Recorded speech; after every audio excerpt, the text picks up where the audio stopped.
Next, we have a session about Indo-German Startup Synergies, driving innovation and growth, featuring Julian Zix, the project lead of GINSEP, German Indian Startup Exchange Program. Get ready for the please join me welcoming Julian Zix for the stage, who will guide through his enlightening journey. Sir, over to you. You can deliver your speech. It's on. Thank you very much and welcome to the session. Good to see you. There's almost no seats left.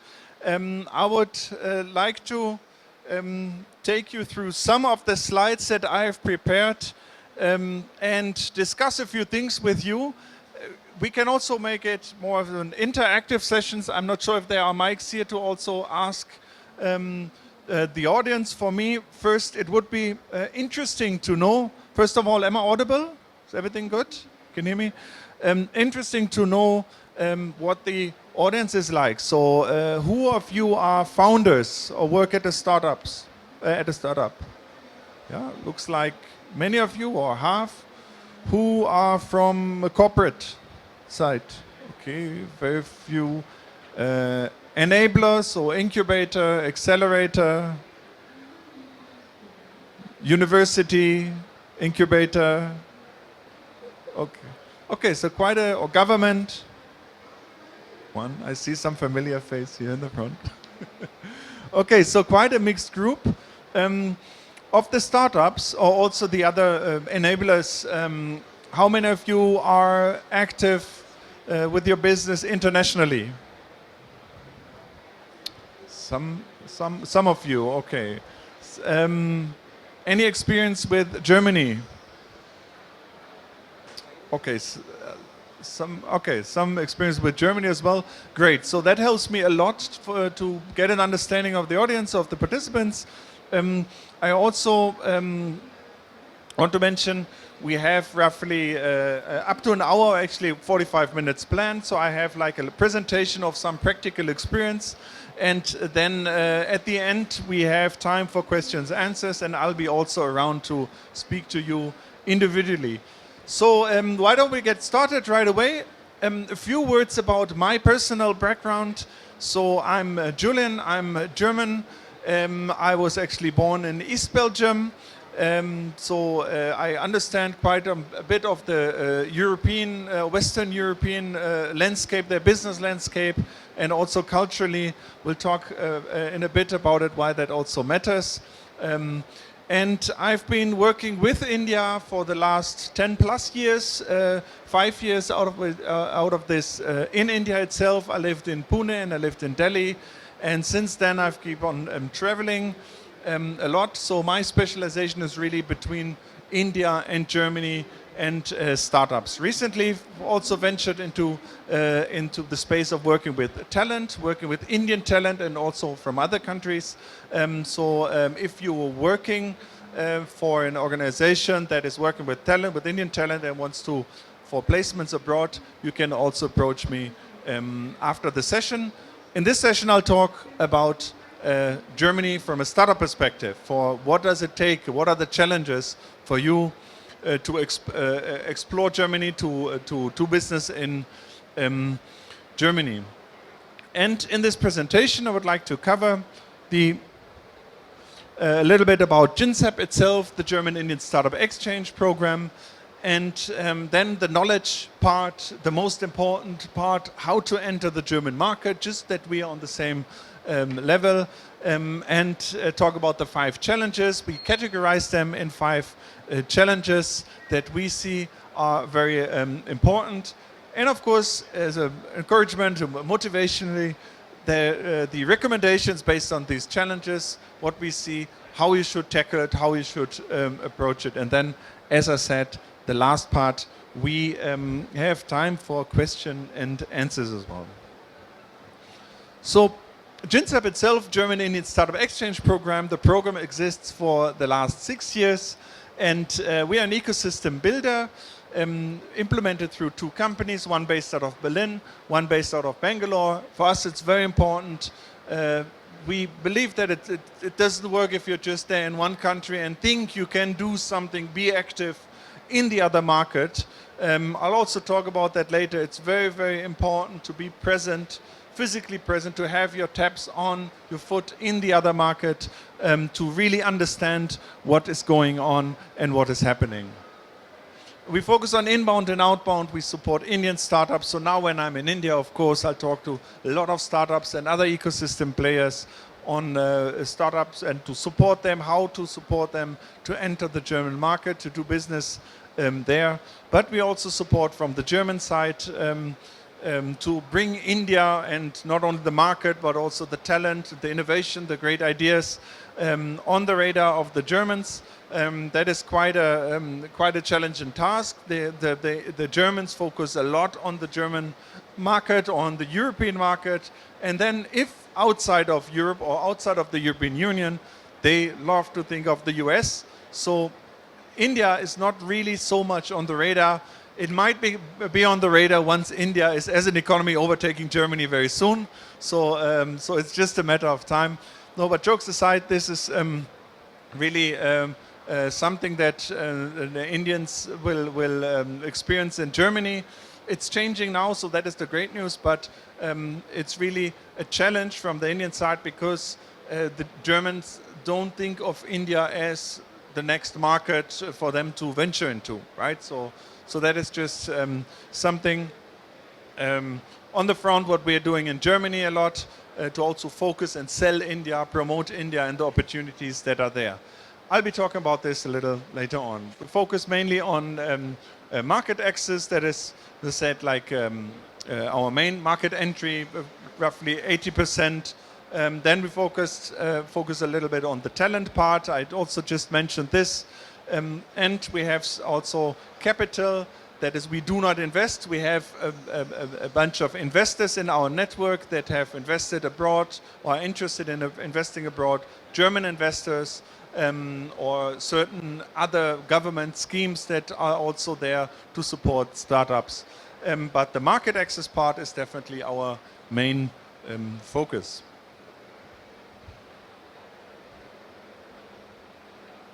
Sorry, wrong direction. These are the two faces. If you want to get in touch with GINSEP, that is my colleague Amrita, who's usually based out of Bangalore, who's also there right now. And that is me. I'm usually based out of Berlin. As I said, traveling a lot.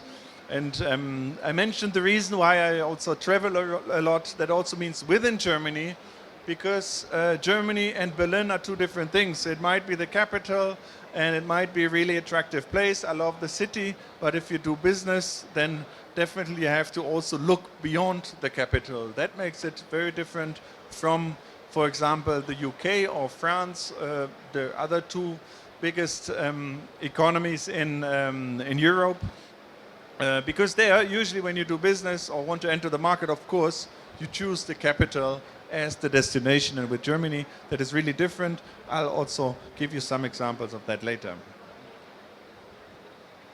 So now I'm getting a little confused about the errors here.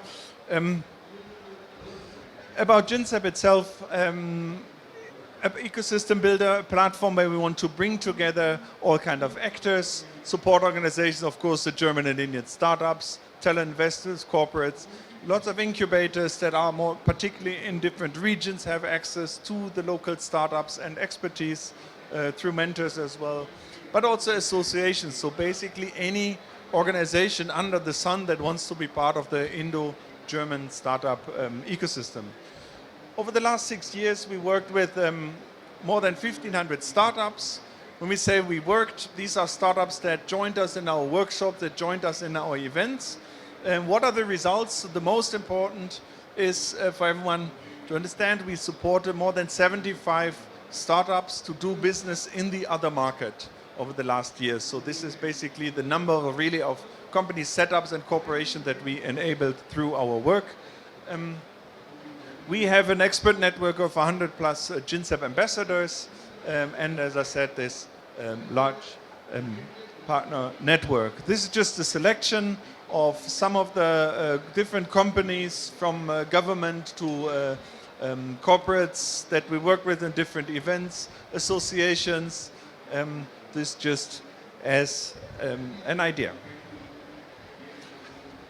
When I talk about what we really offer, what we really do, you can kind of break down the services in four kind of categories.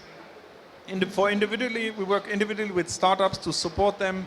If you've identified the German market, we can also start earlier to screen the market, to do research, market research. So on very individual level, we can work with the startups.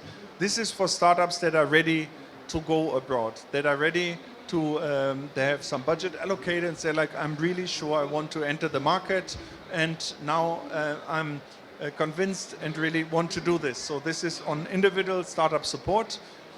The option for startups that are not at this point yet is one step further, which is the one step earlier, which is the last part, the soft landing program. So I'm also actually here at the Huddle today because this summer we had a large startup cohort of Indian startups that traveled to Germany, and we have 5 startups that came through the Kerala Startup Mission, so 5 startups that were from Kerala themselves. So that was really, really nice. And with that soft landing program, basically, it's first a preparation of digital preparation of all kinds of information that we think you can do as a homework, as things theoretically before you actually travel.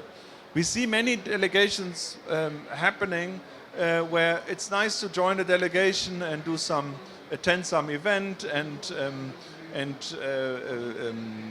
do some sightseeing, and everyone is having a great time. Of course, that is fun, but for me, that would be rather that would be tourism.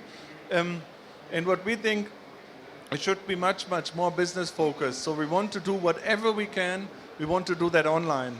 And we want to do it online because the startups themselves, they have their everyday work anyways. So over a period of 8 weeks, we offered sessions. We actually had, I think, 16 or 17 sessions in total over a span of 8 weeks, where we tackled different topics. So we talked a lot about different regions in Germany.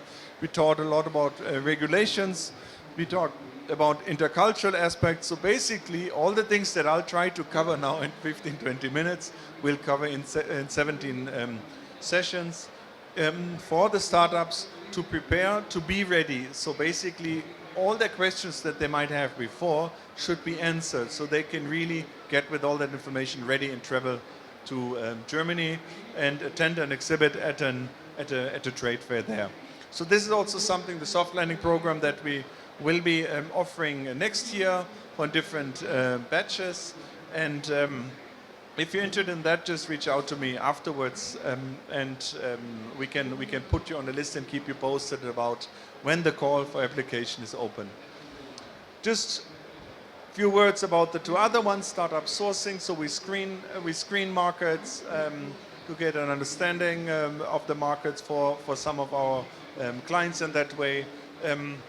Identify startups in the respective other market. And a lot of things I mentioned with the 17 workshops. It's capacity building after workshops, pitches. We had 2 editions of the Indo-German Startup Week in the past as well, trying to organize this next year as well. So different kinds of events that we are doing as well. So from the level of networking and bringing people together, information session, but also really capacity building on the ground. Now about some modes. It gets a little tricky, but this is how really I want you to, I don't want to go through each and every single thing, but what I want you to show you, what are actually the different ways of entering going abroad, doing business abroad, and in particular with Germany.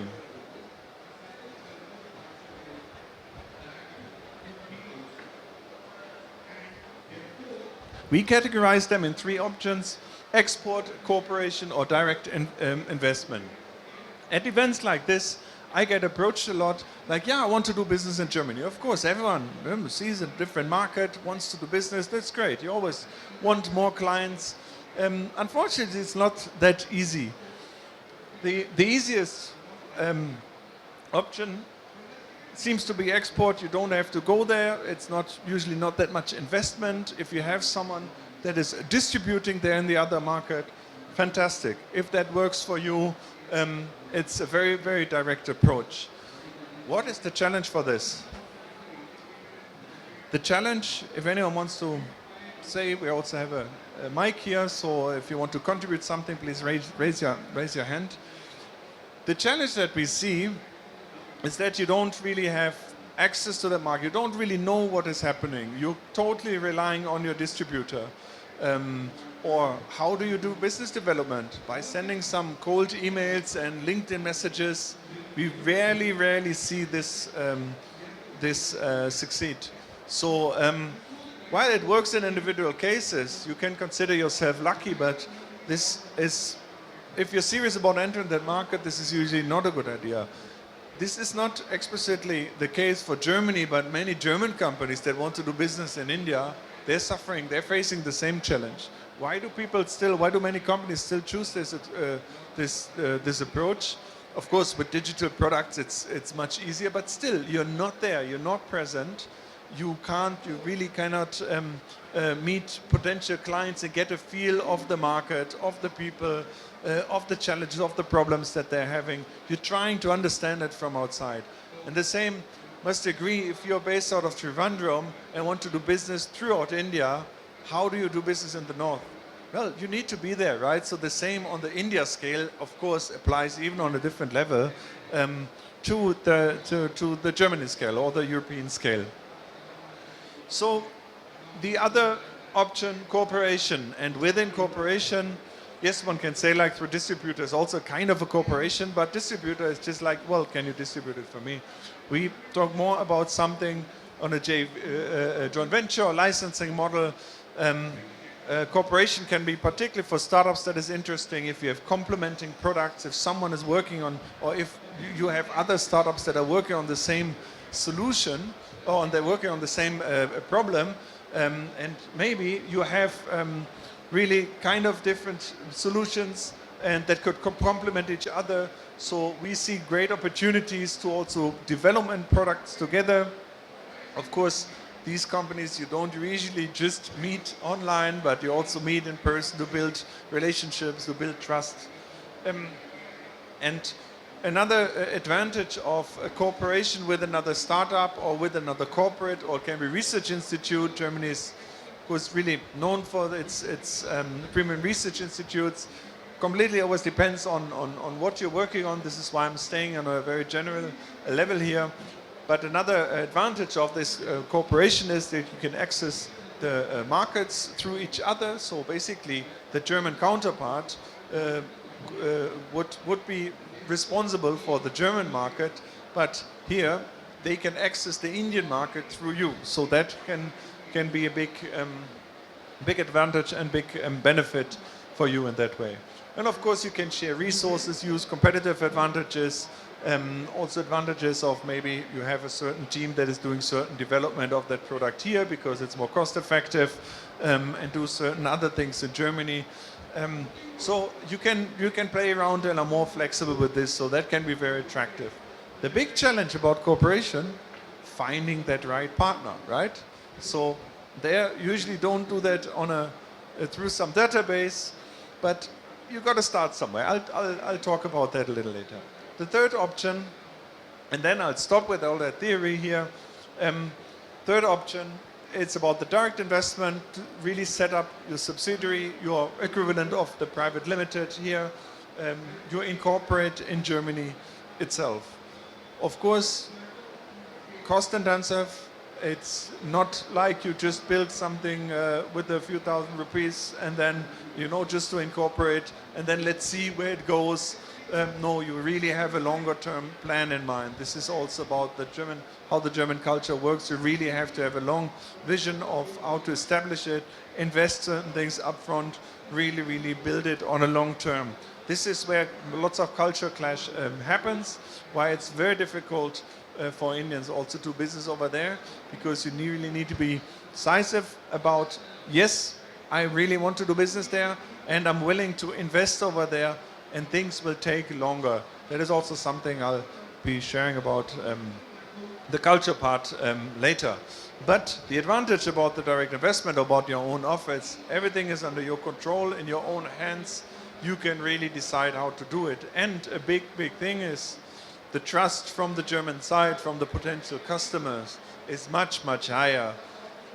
If a German client, if you want to do business with a German client and he feels like, well, now, shall I trust this Indian startup now? They claim to solve this big problem. Everything sounds super great, but I don't know, tomorrow they could be out again. If I just confirm and do business with them now, tomorrow they might be back in India and they're gone, right? So, and this is really, the big corporates won't have this kind of thinking, but for smaller companies or medium-sized companies, that they don't have a touch point with India so far, right? Or possibly they have never had a touch point. So it's very, very difficult to win them over as a client. And of course it helps them a lot. If they know you are there, you have an office, you can physically visit them and call them on a German number, and they know that they're here to stay. They know that you are there to stay, to do business, and mean it, and you're serious about it. So basically, just a general overview about the different options. I hope this helped you get an understanding.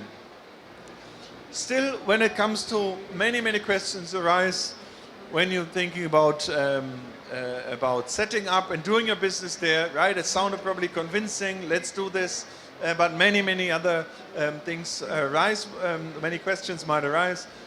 This is something where we could help you with. I'm just giving you some examples of people that did their research, reach out to us and ask about, of course, overall costs of the incorporation, what kind of legal entity. There are many different entities that you can choose. There's something that is very, very, like economically, it's much cheaper to do, but it has consequences because you don't have that much paid-in capital, meaning you don't have much money to also, cover certain expenses. And also companies might also think you don't, as a company, don't have enough expenses to put down this paid-in capital. So it's a trust issue again. So the topic of trust is very, very important when it comes to doing business with Germany. Of course, questions like, do I need a lawyer, or for which kind of things do I need a lawyer? Law firms in Germany are particularly expensive. About things, about documents you need, about taxes. But very interestingly, also about different incentives and subsidies from the government side. The German government, just a little excursion there, they don't give tax exemptions for startups, so these kind of things, everyone is the same for them. So looking for this, you can look for a long time, but they have many, many different programs that support startups in terms of soft landing, in terms of grants. These things are, because it's run through the government, they take their sweet time. It will take some time, but there are really, really good programs out there, particularly if you're into research, but also very niche kind of things, and that are partly incubators that are top-notch. They have a partly they're partly subsidized by the government. They are partly subsidized by private companies. So this is really, really worth looking into. But it's not so easy. You can't just go to www.governmentsubsidized/germany.de, whatever. This is not working because Germany is organized and structured in a federal system. So that means you have states, you have federal states, 15 different several states, and they would have their own kind of incentive. Sounds familiar? Of course, you have the same in India too. So that is something that is not new to you, but this is very particular about Germany in comparison to other European countries. So this is why I'm mentioning this. I don't want to go into much detail about these things, but dive more into the 5 challenges that I spoke about, that I mentioned in the beginning. starting with understanding the market, something that we think a lot can be done before you travel. And we recommend do as much, now I'm anticipating already one of the recommendations, do as much research from your desk from here as possible. Why is this important? Maybe you've heard through some friend or some other business, well, it's really great to do business in Bavaria. I'm there in Munich, and it's fantastic because I had a great time. Well, it might very well be that you can use that recommendation there and also get connected to the same people and everything will work out for you. Well, but the most important thing is for you to understand like which region, which part is best suited for my business. And why is that so? It's not that all the companies are around Berlin.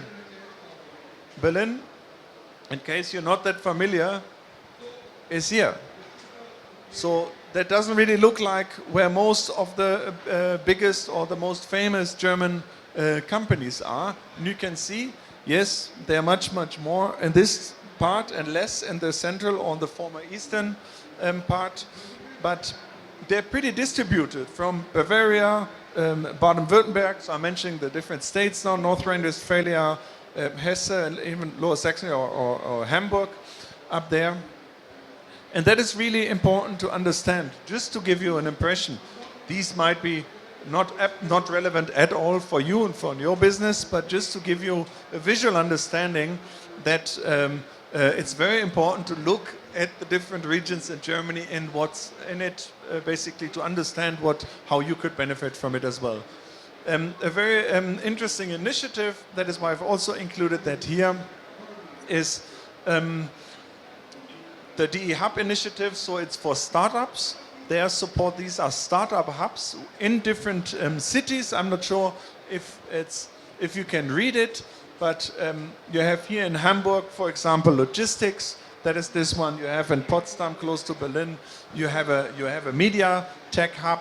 So and these ones are hubs that are usually supported by the local government, but there are also lots of corporates involved. These are really have their expertise and specialized on these particular topics.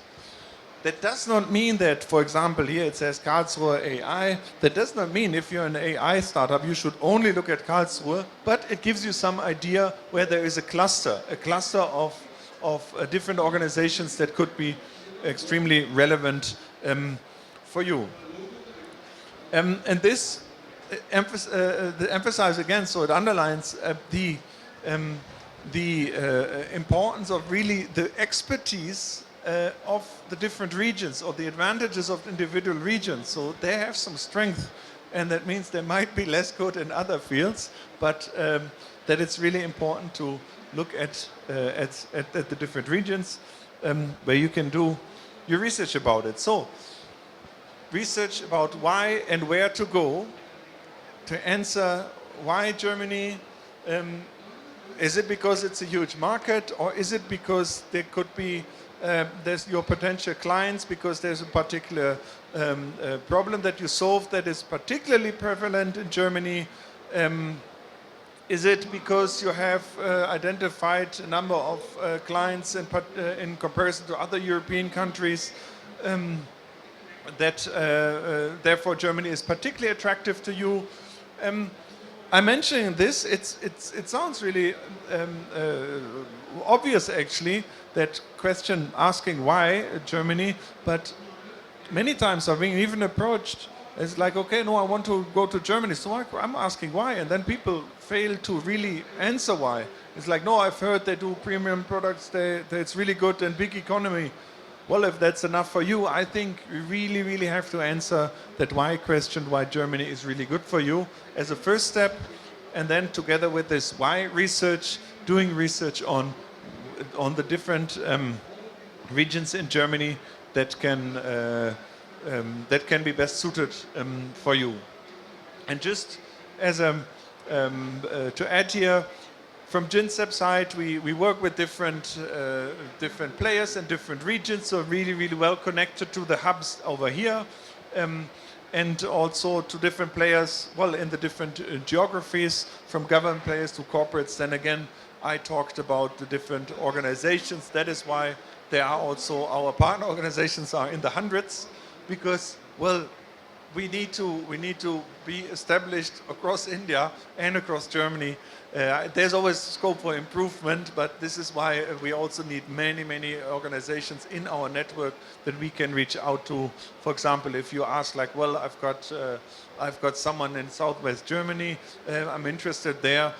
Do you have some organizations, do you have some players there that we should reach out to that could be relevant for us? So in this way, we really want to be well established and cover as much as Germany and India as much as possible.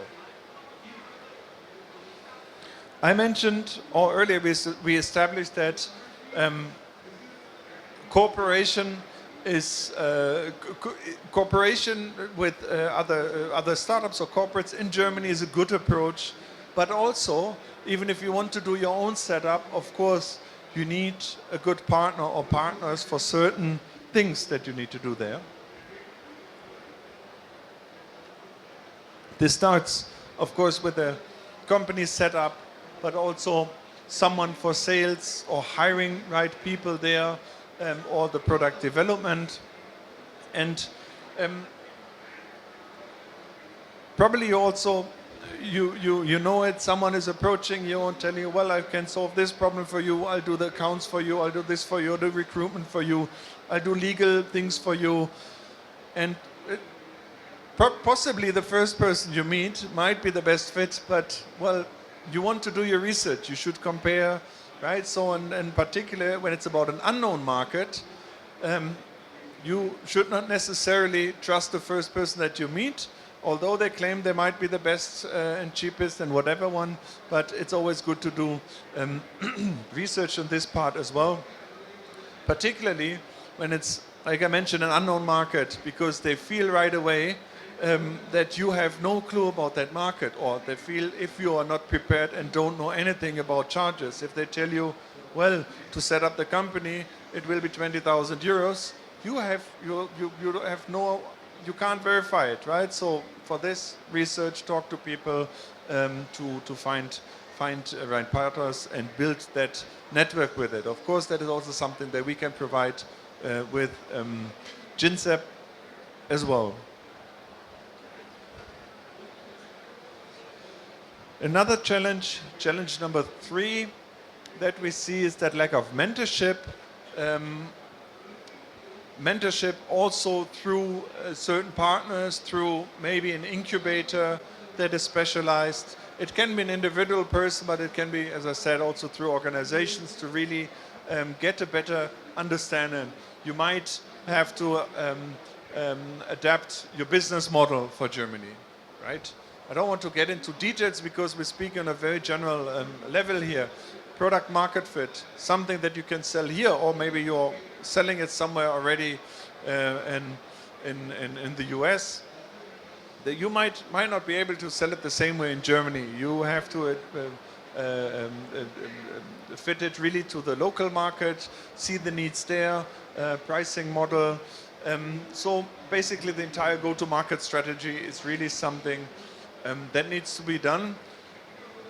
Again, starting with research from your desk, talking to people, and visiting, traveling, verifying, do some permanent validation, something. The more people you know that are active there from that space, that are reliable, that really have an expertise, the better it is, right? So more likely is that you're also successful, because everything works with recommendations, references. After all, in business, this human component of trust and relationship, of an understanding, is really, really important. So building that network is absolutely crucial here. This is something, again, you can prepare partly, but then build again through the network and get the expertise through some mentorship as well. Looking a little bit at the time, but I think we're good in time. Maybe this is the most obvious policies and regulations, and this is also something the Germans are known for, right? So everything has to be organized, everything has to be on time. You'll be surprised when you go to Germany that not everything is on time, particularly public transport these days not. So certain things are myths, right? So there might be stereotypes, or there are stereotypes that are true or maybe not true. You know? Fact is that there are many policies and regulations. So this is extremely important that you stick to this. Absolute no-goes. For example, if there is a bill and you don't pay it, for some reason I have that sometimes over here in India that I feel like, well, some company wants to do is still owing you money, and they simply delay it for no reason. What happens in Germany right away? They send you a warning. They add some further fees. So all these things, you don't want to mess with that because it can have an effect on you that you'll be blocked or something. So this is something that is really, really important. And you'll find out India, the interesting thing is India is also very bureaucratic, right? So it's very organized with all these structures in place. The difference is that India now is very digital. So many things you can do online and it works really, really fast with verification, all these things. The Germans are not so digital. That on the one hand, that offers, of course, great potential for digital products, for many startups from particularly India because they are so strong in digital products. On the other hand, that makes it a pain to do business and to be there in Germany because many things are really still based on paper. The German companies, they're still sending faxes. Customer service and customer orientation is really, really not that strong. There's a shortage in staff everywhere in Germany. So basically, you have to follow the steps of the authorities and you have to wait for the letter to come, make sure that you can receive it, have your name on the letterbox. So all these things are absolutely crucial to really, really look into the nitty-gritties of the entire process. Policies, regulation in general, when it comes to the setup, the operation, of course, all these legal things, but then maybe for your field, you need some particular license or certification to be active, or that will help you if you're following certain things. IPR, patents is of course something that is very, very important. We also have a partner we work with this, and maybe something that you've come across while thinking about Germany is your product GDPR compliant, something that is very, very important, particularly important for companies from outside, because if something is made in Germany, within Germany, the Germans still give it some more trust in general, like, well, it's made here. Even the Germans love made in Germany, right? So they many times say like, well, since that and that company moved their production to China, we don't buy their product anymore because back then the made in Germany version was better than the made in China version. These kind of things, so it's very, very prevalent. In cases it may be, right? So products, the quality differs, but something that is made in India is not necessarily worse than something made in Germany, right? So still, it could be that a product from India is worse than a product from Germany, but not because it's from India or not because it's from Germany, it's better per se. And that is a thing that still people associate. That is something with trust, where the Germans over the last decades developed this trust about Germany or made in Germany really stands for quality. When you go there, you realize like, well, definitely not everything made in Germany is quality.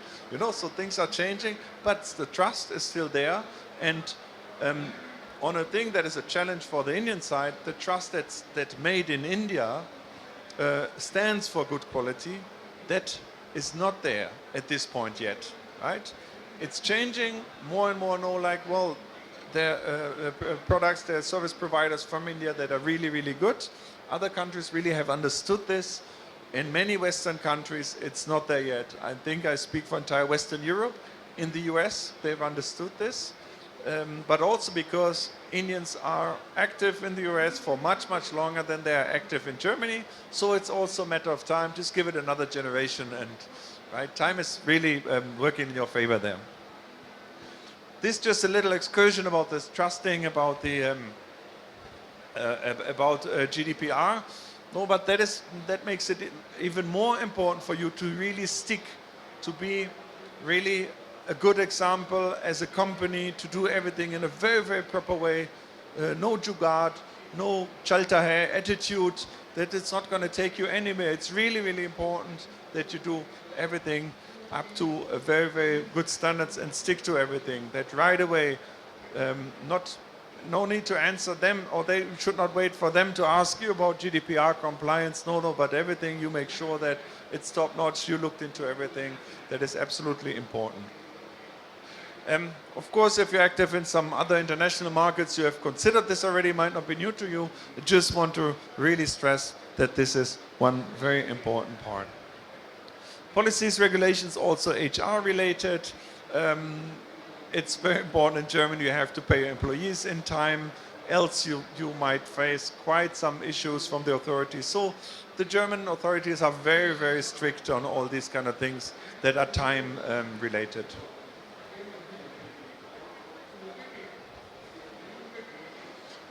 The last part, I spoke about it now in this example of GDPR already, about building trust, but cultural barriers, I would even say, is still the most underestimated.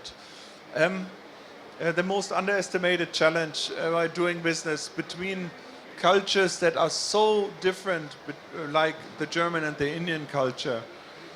We think, or we know, like after all, everyone is human and things would work, but something new is always leaves us puzzled or can raise some question marks in because we don't really understand it. Of course, the obvious ones is like the command of language. Well, still, in Indian business, in the Indian business world, English is much more prevalent and better than in the German business world. Of course, depending on the clientele, the potential, or the partners you're talking to, the companies you're talking to, but still, you might be surprised that English is not that common in Germany. Now the young crowd, everyone does, and the big corporates, the big companies, and the startups, the bigger startups anyways. But outside of that, you'll figure out that it will be much different. So language, in terms of communication as a barrier, is the most obvious, but also certain other things, certain smaller things, like when do you follow up? Do you just call someone or call someone again? These kind of things, very, very common in India. In Germany, it doesn't work that way, right? Certain emails or following up on certain emails and frequently, the German would feel like, oh, someone is breathing down my neck, right? So these cultural things is something you can't, well, you can learn about it, read about it and learn a little bit, but many things are just there, and it's an endless, you're never done with it. As I said, I spent last 10 plus years working with India, but still there are so many things where I again and again, do something and didn't understand something correctly, or there was some miscommunication. So culture barriers are always there, and this is something that's really underestimated. So in terms of the communication, but the trust, and as I said before, really important, because after all, you build that relationship. The Germans many times keep the personal and the business really separate. You can work in German companies, and then even after years you don't know about the families of your colleagues, because people do not share, they consider it private. And here it's very common that, of course, you invite someone over and then make them meet the family. So all these things might overwhelm the Germans a little bit. I'm talking a little bit in black and white. That is the thing about culture. It's never about black and white, right? So it can be, in some cases, it is like this. In other cases, it's not like this. You also know it within India that culturally it's so different that you basically never know. But the difference is, in India, you're really aware of cultural differences and other languages and all these things. So every day you're used to managing and navigating that. And the Germans, there are many different cultures within Europe as well, and Germany is multicultural, but very multicultural for European cultures. Now, as I said, it's changing. Indian students are the largest foreign student, non-EU student group in Germany. You see many Indian techies now in Berlin. The numbers of Indians in Berlin has tenfolded from 3,000 some 8 years ago, and now it's 30,000. So it's really changing rapidly. So things will sort themselves out over time as well. Cultural barriers, of course, customer negotiations, something where it's very sensitive. That is also a challenge. So after all, cooperate with others, partner with others, ideal locals. If your clients that are from a more, let's say, from a more traditional background or medium-sized company, it's important that you get some German counterpart on board that is doing sales or business development or some representation for you to take over that communication from a language, but also from this intercultural communication, the cultural aspects to do for you. That will help you a lot. Basically, my last slide on this.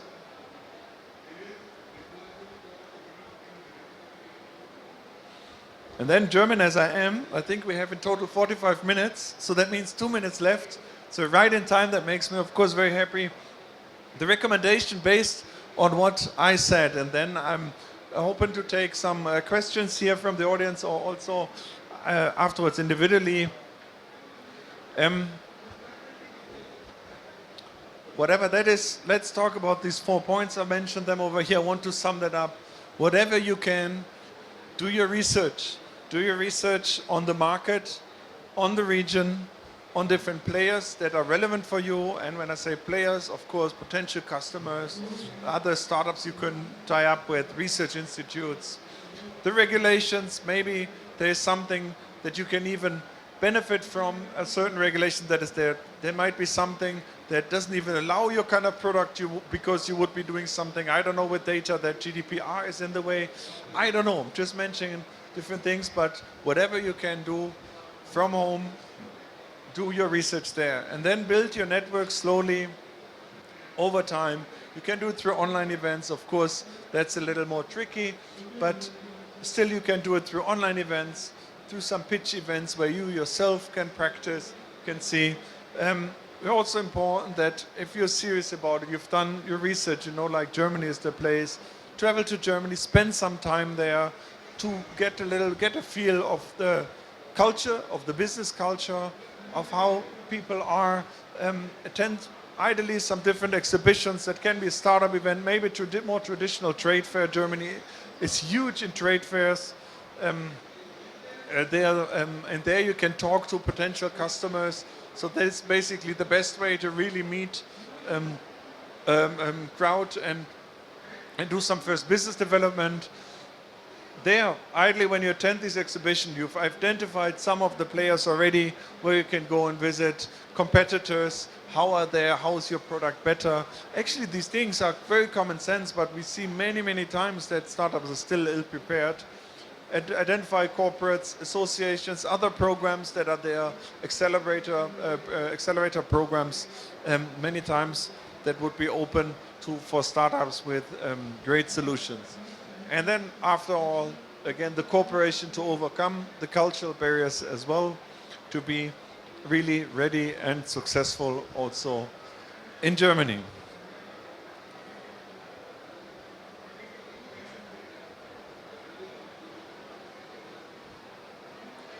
Now this is the last slide and I'm done. And I'm open to take a few questions. I think we still have a few minutes, right? So we can take a few questions. If you have any else, I'm still around and you can also talk to me individually. Hi. What kind of visas are available for Germany? What? What kind of visa? Visa? Yeah. Visa. So Germany does not have a startup visa yet. So it's a common business visa. Of course, if you apply for a tourist visa, you can't do any business there, and you shouldn't, because if you misuse the purpose of your visa, that might have some consequences. So never, right, for consequence for future.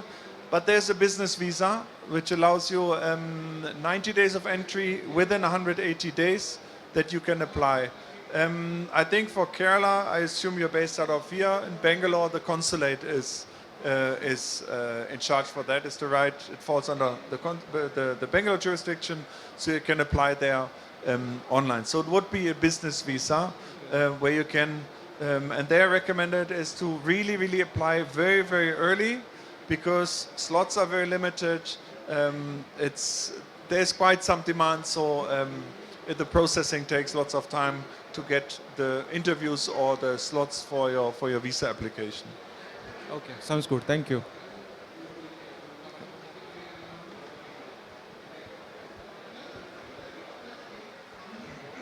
Hi, hi. My name is Dave. What are the promising industry sectors for the business in Germany? Promising sectors. In general, Germany as third or fourth, right now third, I read, largest economy in the world. It's really kind of across different sectors. So it really has a wide variety of sectors for which it's strong. So basically any sector. However, there are some where I see particular potential topics that are extremely hot right now. The entire topic of climate tech, right? So sustainability.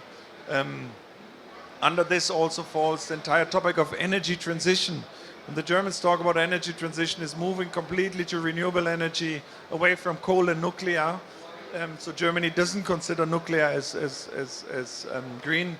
So all the different regions, also from government side, they would be really interested for climate tech. Let me just put it general, for climate tech or green tech solutions there. That is one category, extremely politically also very hot topic. Another big challenge that Germany has, and therefore is really hot, is that the German industry, and particularly the medium-sized enterprise that in German we call it Mittelstand, so it's like this usually family-run over generations, family-run businesses, and they are not very digital. So when you go to Germany, you realize that many things are not digital at all. The Germans love cash. The Germans, as I said, send letters and all these things, and they say like, well, we're not allowed to do this via email. We send you letters. All these things they stick to the processes. So in the industry, it's many times also still not digital at all. And when you for industry that come with a digital product that can predict maintenance, right, and predictive maintenance, for example, or collect other data, so industrial IoT, right? So to connect tools, so basically to digitize the industry, that is really also a hot topic. Health tech, healthcare, also really big. Regulations are particularly strong there. When you want to go make it covered by insurances, right? In Germany, you have mandatorily, you have a health insurance. So this is very big. But health tech and insurtech, therefore, a big topic. Mobility, of course, you see to historical reasons or historically, you have big mobility players. So mobility throughout the entire supply chain is also big sector as well. Yeah, so these would be the main sectors what I would say like are particularly hot. But then also other things like agri-tech or something as well, right? Thank you. Anyone else? Hi, actually, I have a question which is related to him, the same thing. Is it possible for a dependent to start a business? For A dependent to start a business? business, yes.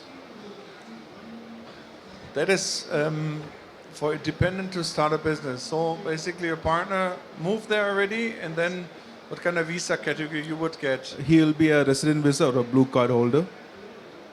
As far as I know, yes, but it can get really tricky. So I prefer to look into this case individually, right? So I'm not working for the embassy or for the how's that called? Like in Germany, who would be dealing with this, the foreign office there.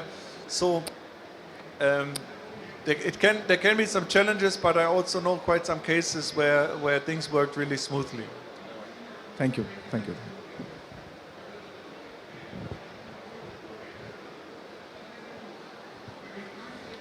Okay, so if we're through, I'll be still around for a few minutes.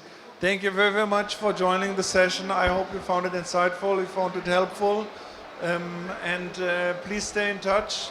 We're opening the applications for the soft landing program for next year soon. You can connect with me on LinkedIn and or send me an email. I put my email there earlier, julian@ginsep.co. And then I'll keep you posted about events, about the soft landing program for next year.